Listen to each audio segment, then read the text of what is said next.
What's up, everybody? My name's Mike Sjogren, here with my co-host, Emanuele Pani. We're part of a group of specialized real estate investors you've probably never heard of. We didn't start with deep pockets or wealthy families, and we don't rely on 401ks, mutual funds, or traditional real estate investing. In fact, many of us don't even own the properties that fund our freedom. If you ask the money experts out there, they'd say what we do is impossible, yet it's happening every single day. It's happening through a new niche called short-term rentals. We are Short-Term Rental Nation, and these are our secrets. What's going on, STR Nation? Welcome back to another episode of the Short-Term Rental Secrets podcast. I'm your host, Mike Sjogren, here as always with my main man and brother from another mother, Mr. Emanuele Pani. What's up, E? My brother, good to see you. Man, I feel so grateful. Just came back from Vegas from an event with Dave Conway, which is our mindset coach, really. Now, super grateful for you to introduce him to me. And two things, bro. One, just being reminded, I haven't been in an event for myself in a while, right? Like an event that's just for me to like sharpen myself, iron myself out, and meet people, and also put myself in a room where I feel small in. And it kind of brought me back, and I love it, right? Like it really reignited this humble student kind of part of like my personality that I've always had. And it was so powerful, right? To just see the things that some people do and see like what is the reality and what's actually possible, and piggyback off of that, an event like that in Vegas. It's like the perfect playground because it's literally like you. So we're staying at the Wynn at the Encore, and I got there late at night. It's like 10:50 at night.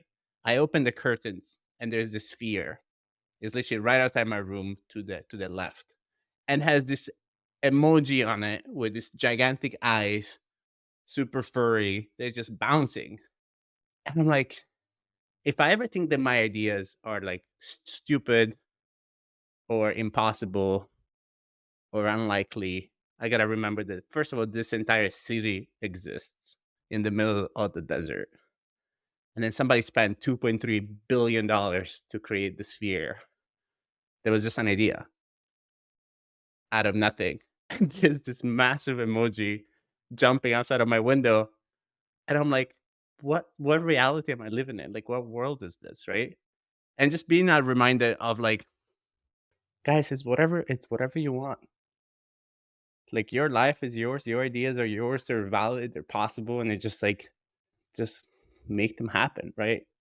Just get inspired by stuff, right? If you're present, I just remember being in Chicago, watching my brother run the marathon a couple of years ago, and just looking around at some of these huge buildings and just having this like epiphany of, I'm growing this real estate business. I'm just thinking so small, or I'm making small problems seem bigger. Like, look at what's possible. These aren't, the people that built these things and developed and did all these huge projects. They're no different than anybody else. They're just thinking bigger. And they're just solving different problems. There's going to be problems in any business that you have, but the bigger problems that you solve and the more comfortable you can get with it, the bigger stuff you can do, the bigger returns you make, the bigger impact you make. So everything is just relative, right? So just keep that in mind. And it kind of dovetails into our podcast today, right? Around getting your mindset right, treating it like a business, understanding your branding and what do you really want? And then dovetailing it at the end, we talked, a little bit about life balance and what that actually means and what that looks like. And it was a fun conversation, from somebody, a young buck who's done very well. Hung out with him in Nashville. You were on his podcast, and very, very fun conversation. Kind of pulled back the curtain a bit on how he scaled, what his team looks like, what his role is now, focusing on his zone of genius in the business. And just setting himself up for success. And it was a real good, honest, raw conversation that I know that you guys will appreciate. Yeah. And you know what's funny? Austin, I have met Austin in Nashville at the very, very, very first conference. And it's lovely. And that's one of the things that I love the most. It's when through this journey, through people listening to the show and coming to our conferences and everything else, is the people that like I see beat their fear and take massive action, and how different their life really becomes, right? And really being aware of like, dude, like just do you, and like really own the fact that you're you.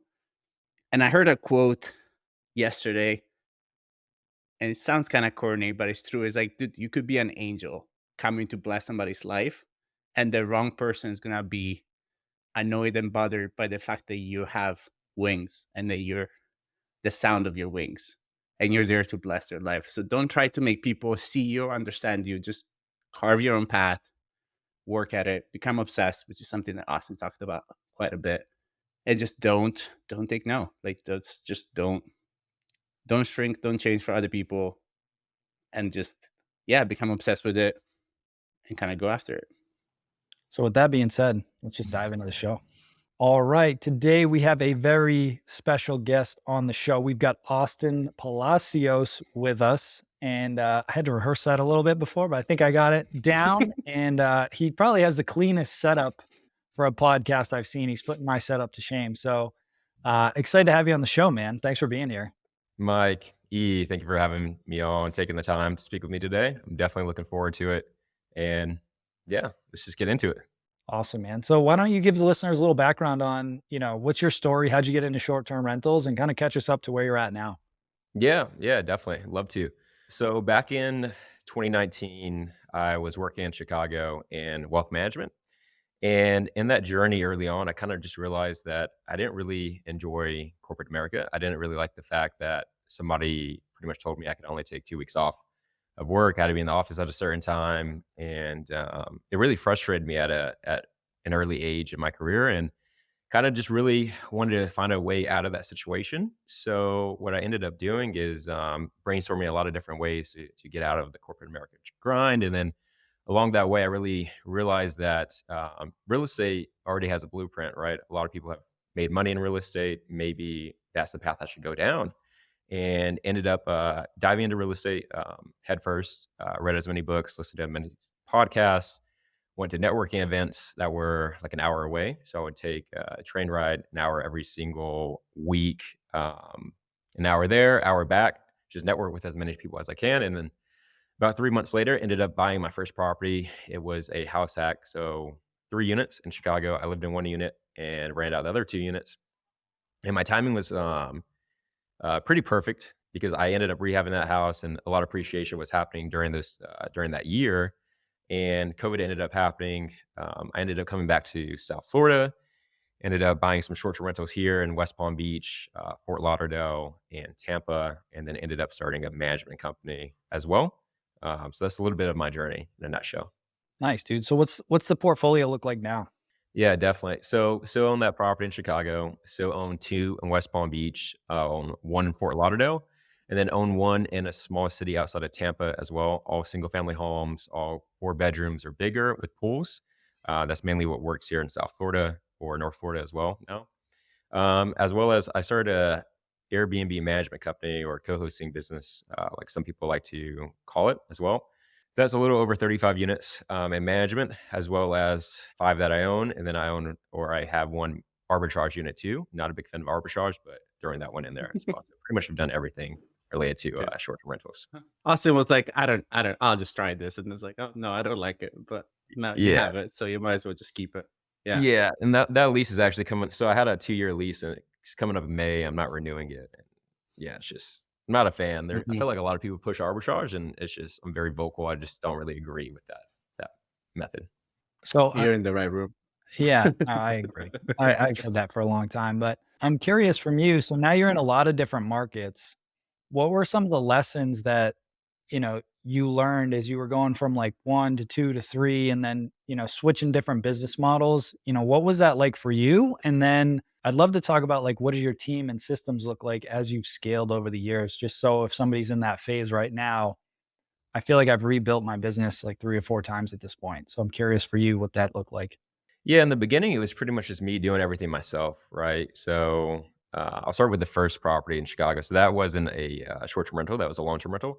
So I was like learning how to rehab that actual property, how to vet my tenants, how to hire cleaners, how to hire handyman, what the difference between paying a contractor and paying a handyman costs look like. And then when I got into short-term rentals, ended up doing my first hire, right? So I didn't want to actually clean the property myself. So found a cleaner that specialized in short-term rentals. So she was my first hire. Came in, did everything for me down there. Had to find a new handyman in South Florida when I started doing short-term rentals as well. And then as I began to scale, the first thing that I really wanted to end up bringing in-house with more of the co-hosting side of things is my onboarding specialist. So my onboarding specialist, whenever you're starting to ramp up like any company and you're starting to get like a lot of leads coming in and a lot of onboarding happening, I felt like my bottleneck really was like getting the property set up quickly so that the owners weren't actually waiting. And then after that happened, then I transitioned over to more guest communication. So hiring a virtual assistant to handle guest communications, making sure all our processes are buttoned up within Notion. So the VA can then go to Notion, check, all right, the door lock is this, pool day is this, trash day is this. Once that happened, then I wanted to transition more over to revenue management. So I was doing a lot of the revenue management myself and wanted to figure out somebody that could actually do revenue management because majority of the time when people aren't happy is mainly due to the fact that they're not making money. So I really wanted to bring somebody in for that. So that was pretty much my last hire at that point. So where did you find the revenue management person? Is this somebody that has a hospitality hotel background that you're just Mhm. repurposing as Airbnb, or somebody that worked in vacation rentals and then you're using them like that? Yeah, so it's like very niche. So the person that I actually brought on, I actually know them. So they have their own short-term rentals, mainly in the Smoky Mountains, some in Florida as well. If anybody's looking for a revenue manager, I would definitely recommend him. His name's Rob Lev. Not sure if you know him, but he's like very particular. Like he spent hours and hours in Price Labs, and like he's taught like one of my like mastermind classes on like just revenue management, and my mind kind of just blows up every time he talks about things. So I just figured he was better suited for that than myself. I know what my strengths are and what my weaknesses are, so just had him Mhm. take over. It's such a big focal point. I know, over the last 12 to 18 months, I feel like I've spent more time on revenue management with my team than I have since I started this back in 2017 because it's such a if you get it right, it pays such dividends, but if you get it wrong, you're leaving a ton of money on the table and your occupancy is gonna go way down. I'm curious on the first hire that you talked about, the onboarding specialist. So what does that person's role look like, and are they full-time? Is that a contractor? Like, what does that role look like? Yeah, so they're pretty much like part-time. So they probably work, say, 10 to 15 hours a week. Pretty much what it looks like is whenever, so I'll meet with the new properties that we onboard, right? So like all the actual owners themselves, like I'll have the phone call with them. I'm pretty much like running the sales side of things. Once they're like, okay, Austin, I want to go ahead and move forward with you. I say, okay, Amel from our team will be the one reaching out to you. And she pretty much just pulls all that information that they currently have for the property. If they're already with another property manager and they're transitioning over to our property management company, like what are their current logins for Ring? What are their current doorbell codes? Where everything is positioned in the actual house. And then if they have any details about the house itself, she'll then input those details in the actual listing themselves. She'll upload all the photos to the actual listings too. She'll, like back in the day, she would get everything linked with Price Labs too. It's just like every little thing that you can potentially think about in like whenever you launch a property, like communicating with the actual cleaner. When does the cleaner need to go over there before the first like launch? Are there any items that need to be added to the actual house? She'll coordinate with cleaner. It's just a lot of small things that people don't really think about whenever you're setting up a listing for the first time. So are they Mhm. running point on any it sounds like a lot of these properties that you took on were already furnished and running as short-term rentals. Were any of them not that way? And did they run point on, like, working with the designer and doing all the orders and all that stuff? Or how did that work? Because that's a whole 'nother animal in and of itself. Yeah, definitely. So what we ended up doing, like in the beginning when I first started this business, I was helping with the design myself, and I'm not like that great at design, but like I'll just be completely transparent. I was going to Home Goods with these owners, and then I found a local girl here in South Florida that she had a design background for college, and she got her degree in that. So what ended up happening, we had a property in Deerfield Beach that needed a lot of work. So the designer then worked with the onboarding specialist. But usually, like the properties that we work with are already set up as short-term rentals. It's a lot faster to start generating revenue for your business if they're already set up as a vacation rental than if you have to start from scratch, design it, get the furniture. Like it's like an 8-week process. Completely 100%. agree. So now what's your lead time? So when you guys take on a property, from signing to management to launch? What are you looking at now? I always tell the owners like 10 days, like from the time that we Because their sign. licensing is up already and everything else. You're just transitioning that over, same owner. Exactly. So it's from Yeah, their exactly. perspective. So just to give you an idea, E, so like last Friday, I met with those people in Lighthouse Point. They're like, okay, like let's move forward. I said, okay, perfect. This is a photographer that specializes in short-term rentals. Go ahead and give him a call and let's get him out here as soon as possible. So he came out on Monday, got the photos back yesterday. We already started building a listing, so we should pretty much go live either tomorrow or this weekend. So about 7 days, 10 Mhm. days. Yeah, and it's the speed. So like that's the thing that like I appreciate about all the conversation that I've had with you.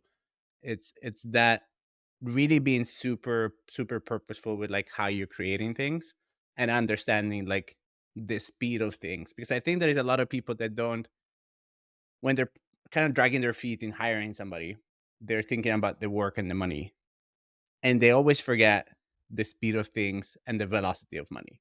So most Mhm. people are like, "Oh, I don't want to hire somebody because I don't want to pay an extra salary." But then if you start piling up things and you become an actual bottleneck to your business, how much more money is that kind of costing you versus just getting out of the way and like, dude, launching stuff in 7 to 10 days? It's pretty impressive. Like it's a great speed. Yeah, man. I think success loves speed. That's one of my favorite quotes. And whatever you're doing, if you can just throw stuff at the wall as quickly as possible, eventually something's going to stick.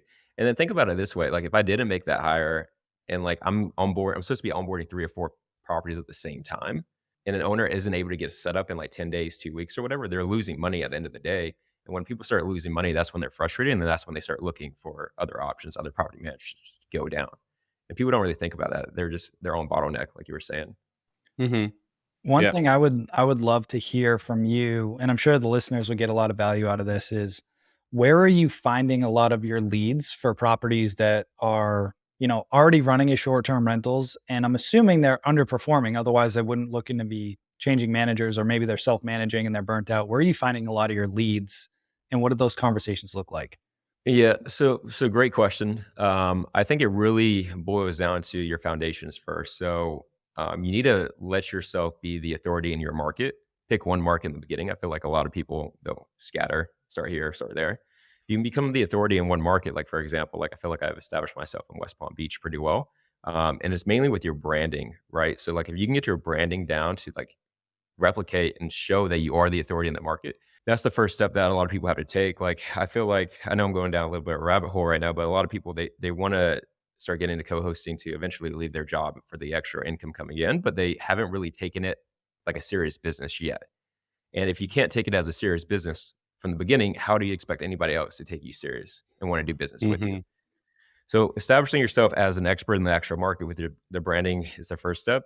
And then the second step is how I scaled quickly in the beginning is targeting larger property managers like Vacasa, Evolve, Turnkey, like you can name like there's tons of them, right? And just pretty much having a conversation with people and asking them how their relationship is with their property manager, how things have been going, and asking them if they consider having a conversation to see what the other options are out there. And then whenever they because everybody's going to say like, all right, can you send me some information about your company? You send them your website. Your website needs to reflect that you actually know what you're talking about, that you're legitimate. I think that's the first step, right? So branding and making sure you're the authority. And then once you have that in place with your website, there's certain SEO keywords that you can put in place to like make people start Googling vacation rental property manager in X, Y, and Z city.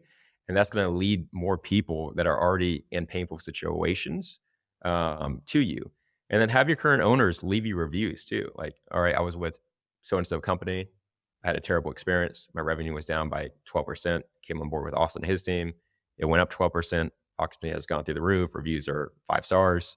And then what happens in the algorithm with those certain reviews that you're going to receive is people that are in pain can Google that same situation and they're going to end up finding you, right?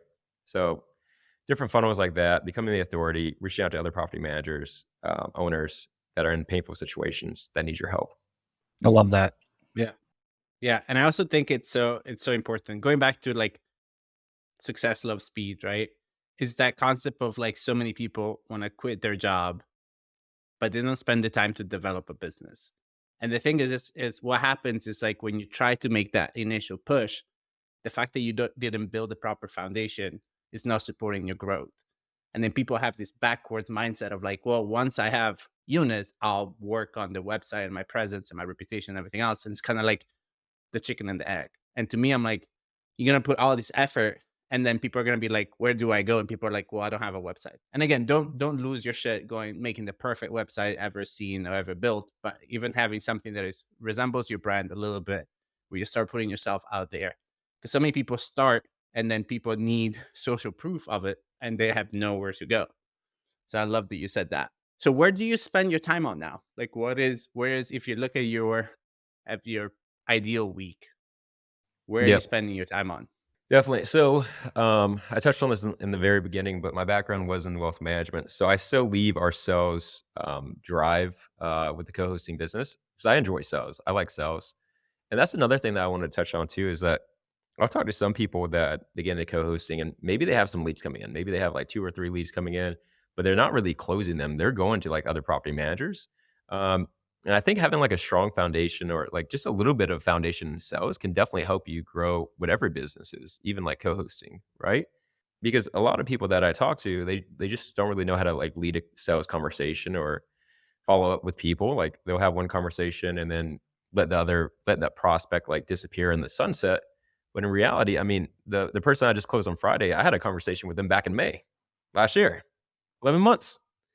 And it's just that's the main thing with business. A lot of people don't really think about is part of it is sales, right? Part of it is follow up and having the grit and not taking no as an answer and just constantly being in their face. It So took I'm not sure if me that answers. it took me no, that's great, and that's such a great point to highlight too, because some folks, what I've seen, working with a lot of different people over the years, a lot of folks have similar backgrounds to me where they're very ops driven and, corporate type. And then I tend to work with also a lot of people that come from a sales background that are a lot more comfortable on the phone. And then like, all right, shit, how do I fulfill on all these sales and clients that I'm taking on? Right. So when I got started, it took me 9 months to get that first co-hosting client because again, I didn't know anything about sales and I had to go out there and learn it and read the books and listen to the podcasts and watch all these things to learn I had to reframe my mind around what sales was. To me, Exactly. sales felt like a dirty word my whole life until I started to really get a grasp around if I don't enroll this person with me, I'm doing them a disservice because I believe wholeheartedly I will do a better job than anybody else in my market. So it just changed the lens of how I looked at sales. But to your point, my first like sale or close on a client came after I met with them 9 months earlier. Met with them, then they were like, "This sounds cool. I want to do it myself." Okay, cool. I gave this person a bunch of pointers. I'm like, "Hey, you should use this software. You should get these locks. You should do this. This will make your life a lot easier." Whatever. Planted that seed, and then 9 months later, they call me and they're like, "Everything that you said was awesome and it worked. I just don't want to do this anymore. Like, would you take on my properties?" Right? And then it was referral, referral, referral. So don't. I see a lot of people get a negative attitude around. Like, I feel like people are just wasting my time and they're trying to get information out of me. That's just a bad attitude to have when you go into these conversations. Like you're expecting people to turn you down and then you're just writing them off instead of, it took you 11 months, but you got the deal because you stayed in contact with that person and, you weren't like, screw this person, they're wasting my time. So it's part attitude, part strategy, and just having that persistence of like, I'm going to keep adding value, stay in contact with this person and just be the right solution for them when the time is right. 100%. Yeah, I 100%. mean, the living is in the giving, right? And like one of the things that Dave Conway talks about all the time is leaving everybody with a perceived idea of gain. So when you leave a sale, even if it's a no, really get into the mindset of like totally understand.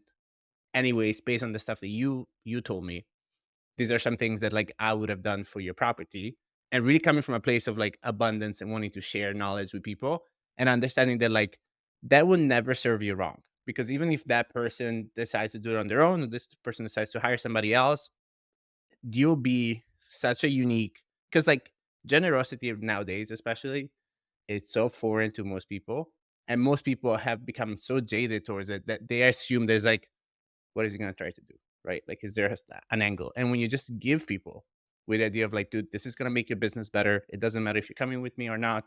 I just want to leave this interaction with you feeling that you have a leg up on whatever it is that you're doing. You're going to be one of the few people that's going to have that conversation with them.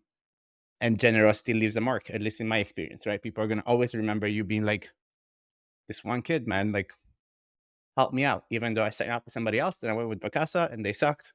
Mhm. And they'll remember you, right? Yeah. Yeah, it's all, like, adding value at the end of the day, and Hormozy talks about that a lot. It's just like the value is what makes the world go round. If you're not adding value to people's lives, like, what are you doing, right? At the end of the day.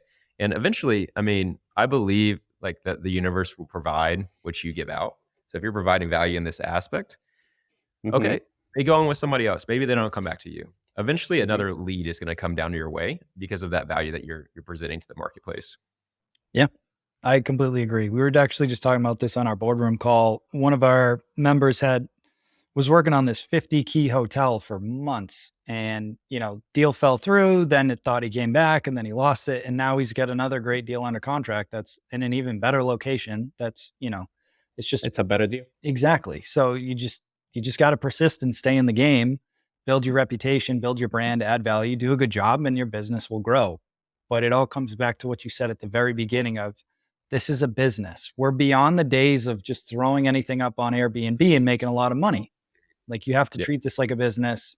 If you really want to go grow a co-hosting or management business, like, build the brand, think through what market do I want to be in? What types of properties do I want to manage? Who's my ideal client? And then you can really focus in on that niche to serve them best and carve out your own little pocket of business in that market. There's plenty to go around, but the more specific you can be, like you were saying, if you're the go-to person in this market for these types of properties, anytime something like that comes up, they're going to be like, hey, you need to talk to Austin. Like, he's your guy. Like, he's your guy for this. 100%. And become obsessed. Like, I think there's a lot of an element of it. It's just become obsessed with the progression of it. And when you are in your day-to-day 9 to 5, I would argue that you're actually in the perfect position to really start a job, because then you're in the perfect position because time naturally kind of shrinks around you. So you have to be hyper focused, and then just taking the one action, the 1% better every day with purpose and with the obsession of like, this is what I'm doing, it's going to make a difference. I would actually say most people, when they start and they quit without having a proper business, I find them to actually lose a lot more time because they don't know how to use their time, right? So they're like, they actually jeopardize themselves more. Yeah, man, that obsession is everything, that you just touched on. If I'm not doing something, if I'm not making progress, I'm pretty much going crazy. And I think a lot of entrepreneurs, like, they're kind of the same way, right? Like, I feel like you guys are both. If you're not making progress, if you're not growing something, like, at the end of the day, like, everybody thinks it's like money driven, but that's not for me. It's just like building something, adding value, making an It's the impact. Like, fun of it. what is my legacy going to be whenever I leave this earth too? There's just Yeah. multiple different things. So Yeah. what's your role look like now? What's a day in the life of Austin look like now that you've got some scale, you've got a team under you? What's your role versus what are some of the things that you've delegated over time? So let you focus on that thing. Yeah, definitely. So I guess it all goes down to, like, what I'm actually good at. Like, I still enjoy sales, so I still, like, take those sales calls from new prospects that come in. I still maintain some communication with owners that, I talked to when I first started this company, right? Like, they still have my cell phone number. I still have conversations with them. So make them feel better whenever we're having a slow month down here in South Florida, mainly August, September, October. Completely fine. I'll do that. But right now, like, my main focus is building more of my own personal brand, right? So, like, we talked about branding and making yourself the authority in the market, with your business. That's what I'm really focused on right now for my personal brand. So doing that, is my main driver right now, and I'm focusing on a new podcast that I just launched recently that E was on. So I'm happy to go into that and happy to share what the whole idea of that aspect Hmm. is. Yeah, I would love to touch on the show. Before we do that, share some people, because I know you spent, again, you have the obsessive learning and then taking actual part of your personality, and I know you spent a lot of time actually learning on how to create a brand and how to like push things through. So just give us a couple tips, like your top 3 tips that you found on like building a personal brand. I assume one of them is like a black room with blue lights behind you. I think that has something. Yeah, yeah, of that, has course, something of course. that has something to do with it. And sorry, Mike, I don't mean if I skipped over your question. I was relaying that back in my head when everything was going, but let me just go from one point to the other point. So, like, today, so I'm focused on personal branding. That's the first thing. And then within the actual business, like, overseeing, like, virtual assistants, the onboarding specialists, still meeting with owners and overseeing the cleaning schedule too. So there's multiple different things there. So pretty much more oversight and carrying the business forward and like the direction that I want to go with the branding. To go on to like E's point that you just, or E's question that he just asked, personal branding. So I was anti social media for the longest time. I didn't like it. I thought everybody on social media was just gurus and trying to sell me something. So I had a very like bad stigma behind it from a very young age. And then I mean but I tried to post on social media back in 2019 when I first bought that property, and it was kind of bad. It was like my iPhone slanted on a tripod and me writing on a whiteboard that's like crooked and nobody can read what I'm writing. That's how I started in social media. Last year around October time, I pretty much just had a mindset shift and said, all right, no matter what, I'm just going to constantly post every single day and it's going to get better. And I'm not really going to care what other people think about what I'm actually posting. Right. I'm not going to let it hold me back any longer. So got in and it was just me on my phone, just talking to the camera. And then I ended up getting a more professional camera, a more professional background, a more professional mic. And like over time, it slightly got better and over again. And I just dove headfirst into it, just like real estate, right? So like beginning with real estate, I didn't know anything about it. So podcasts, books, YouTube, networking events. Same thing with the personal brand. I said, all right, so I'm gonna constantly post every day on Instagram, Facebook, TikTok, YouTube Shorts. I'm gonna make long form content. I'm gonna make short form content. I'm gonna create a podcast. Everything you can possibly think about that you can do, I'm gonna do it. So when I started that business, because it is a business at the end of the day, I was pretty much doing it myself. I was trying to edit everything myself. Came out terrible, absolutely terrible. Uh, so then then I hired a VA on Fiverr, and she was like $15-20 a reel to do. So then the quality got better, and the mics got better, and then I was just like, all right, you know what? Like it's taking me some time to constantly post every single day on all those platforms that I just mentioned. I'm gonna then hire a VA to do all my posting for me. So I ended up having a VA come in and do all the posting for me. And then same thing with podcasts. So now I have the podcast, I record it, and then I send that to the VA to chop up into short form content and then post to my Buzzsprout account and then just do it that way. I want to highlight one thing that I talk a lot about, and I love that you said this because I was very uncomfortable at the beginning as well, just like posting a lot of stuff and doing a lot of content. And eventually I fell in love with it.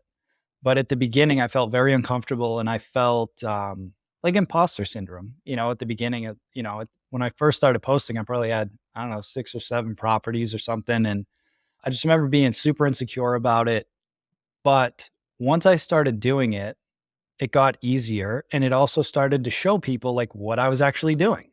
And especially if you have a job, I mean, E can talk a lot about this with, what he saw my growth. But anytime I'd be at a networking event, somebody'd be like, so what do you do? And I would just like puke out, oh, I'm a CPA. Right.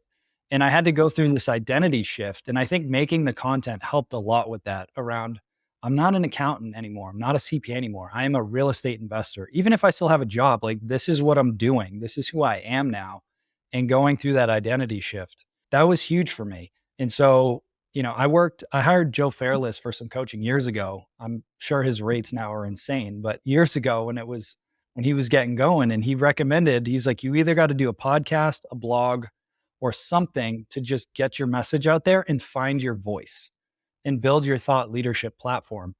And, we've been doing this podcast for, I don't know, 4 or 5 years at this point, and I love it. It's a lot of fun, but it also gets the word out there about what you're doing. So you don't have to do as much like paid advertising to go get leads. Like people send me leads for properties all the time. You know what I mean? So the more that you get comfortable telling people what you're up to and showing them, the work that you're doing, your life as a marketer and as a business person gets a lot easier because people are just going to start sending you stuff and ask you for your opinion. And the more value you give, the more you're going to receive in return. So I didn't want to let that point slide because you're doing all the right things and you're seeing the dividends. But to your point at the beginning, it's super uncomfortable and you just got to push through that. And also understanding that you just share, like it gets to the point that you're just sharing your life. So obviously, like the more you do it, you're not even making content, you're just sharing your life, which happens to be content on what it is that you're doing. But it's nothing like really anything else. And I think also that from a subconscious perspective, the reason why doing the content and posting the content works is because your subconscious is always listening. So as you're sharing stuff like that, your mind goes like, oh, that's who we are, right? That's what we do. And you just like, you keep ingraining it and embracing it more and more.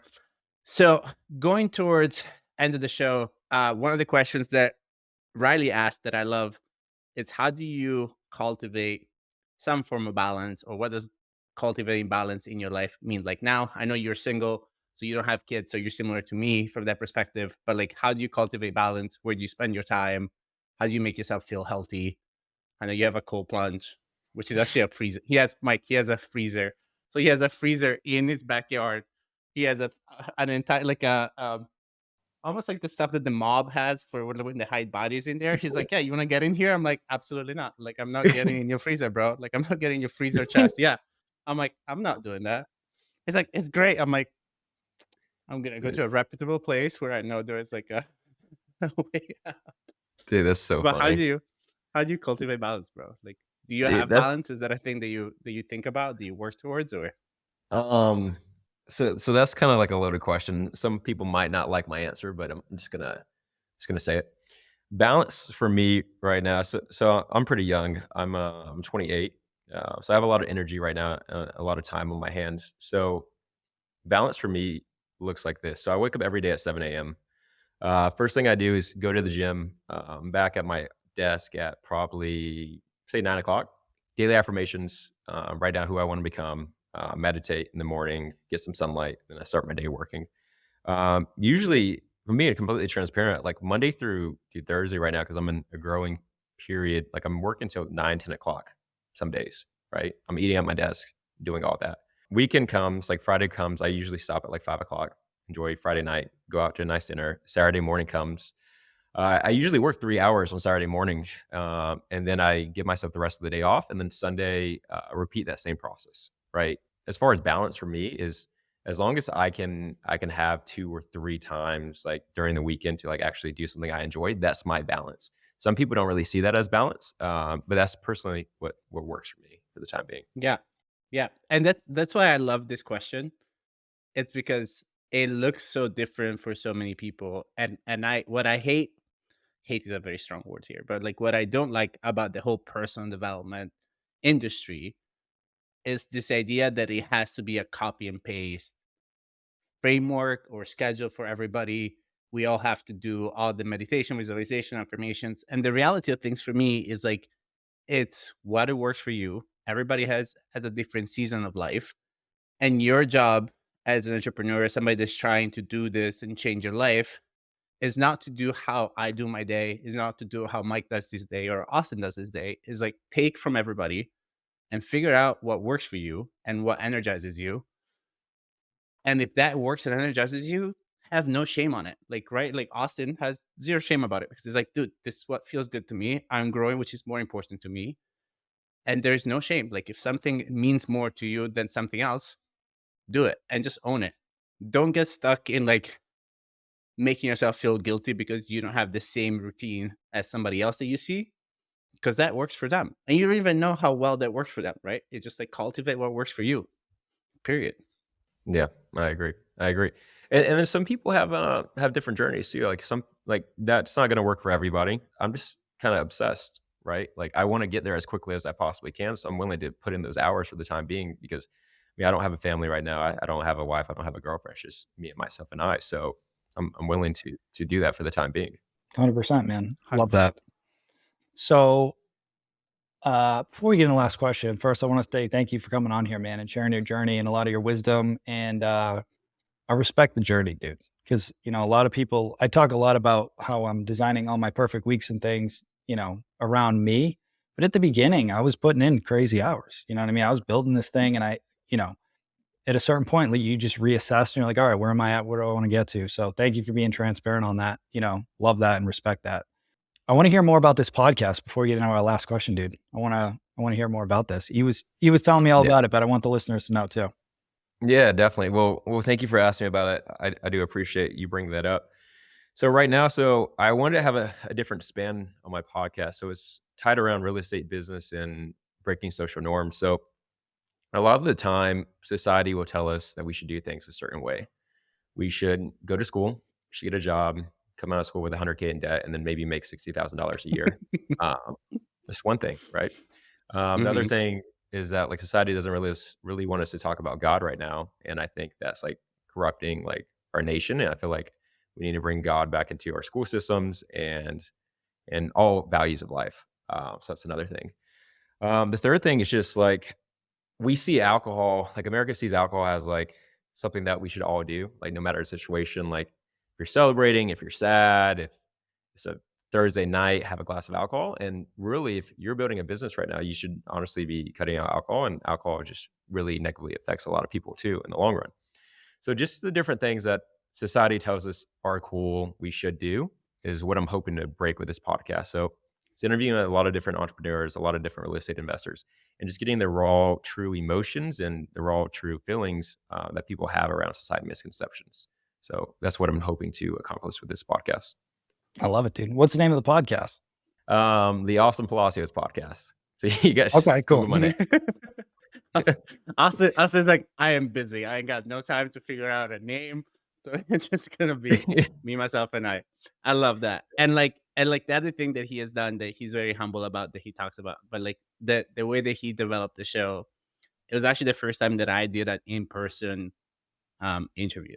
So it's very different, and it actually has an element of rawness that comes with it that I actually enjoyed.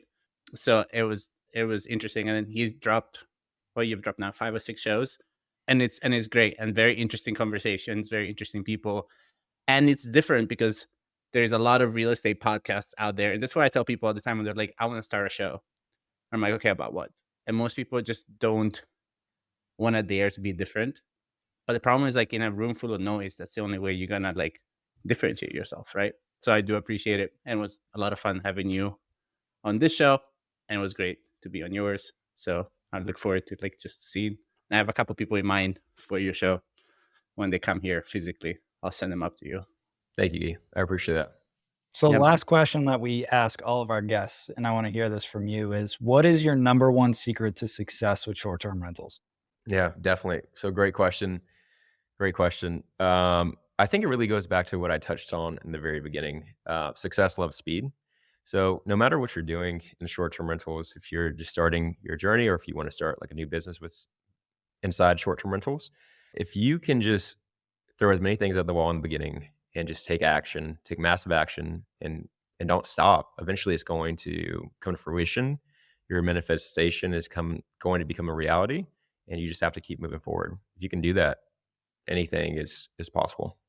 Love it, dude. Well, Austin, thank you again for coming on, man. Truly appreciate it. Enjoyed our convo. And I'll be down in Florida for like 6 weeks this summer, so we should connect when I'm down there. Let's do it. Good to catch up. Awesome. Thanks, Mike. Appreciate you guys. Have an amazing week, and we will talk to you soon. Hey, STR Nation, if you enjoyed this episode, please make sure to hit that subscribe button and leave us a review. And in the comments, let us know what topics you want us to cover on upcoming episodes, and we'll make sure to get that in the books for you. And if you really want to learn how to launch, automate, and scale your short-term rental business, if you want to go deeper, then check out our free masterclass at strsecrets.com.